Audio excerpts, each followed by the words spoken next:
شهد الشارع العراقي صدمة كبيرة بعد إعلان نبأ وفاة التيك توكر الشاب منتظر علي الذي اشتهر بلقب نازوري على منصات التواصل الاجتماعي.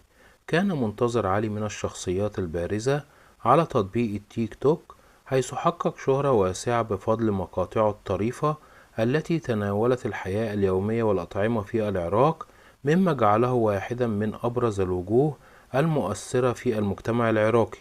التيك توكر منتظر علي توفي مساء يوم الأحد بعد تعرضه لنوبة قلبية مفاجئة، حيث كانت الحادثة صدمة لعائلته ولجمهوره الكبير الذي كان يتبعه عبر منصات التواصل الاجتماعي مثل تطبيق التيك توك وانستجرام. رحيله المفاجئ شكل صدمة كبيرة في الوسط العراقي، إذا كان يعد من الشخصيات المحبوبة التي أسعدت الكثيرين بمحتواها البسيط والمضحك.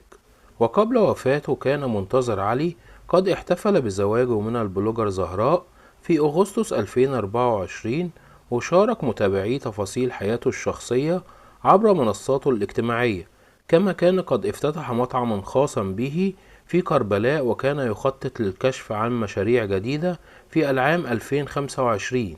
وقد أثارت وفاة منتظر علي تعاطفا واسعا من بين متابعيه في العراق والعالم العربي، حيث نعى العديد من المحبين والناشطين عبر منصات التواصل الاجتماعي معربين عن حزنهم العميق لفقدان أحد أبرز الشخصيات التي ساهمت في نشر الفرحة والتسلية بين جمهورها.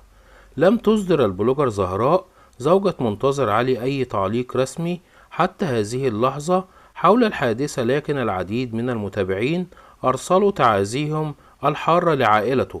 وتعد هذه الحادثة المأساوية تذكيرا هاما للجميع بأهمية العناية بالصحة والوقاية من الأمراض القلبية، لا سيما بين الشباب، فالحوادث القلبية قد تحدث بشكل مفاجئ، ولذا فإن الفحوصات الدورية ومتابعة الحالة الصحية يمكن أن تساهم في الوقاية من مثل هذه الحوادث المؤلمة. الرحيل المفاجئ لمنتظر علي يفتح الباب أيضا للنقاش حول ضرورة تعزيز الوعي الصحي بين الشباب في المجتمع العربي. ومنتظر علي الذي أضحك وأسعد جمهورا واسعا في العراق سيظل حيا في قلوب محبيه بفضل مقاطعه المميزة، وروحه المرحة ستظل مقاطع الفيديو التي كان ينشرها في تطبيق التيك توك، شاهدة على حيويته وحبه للحياة.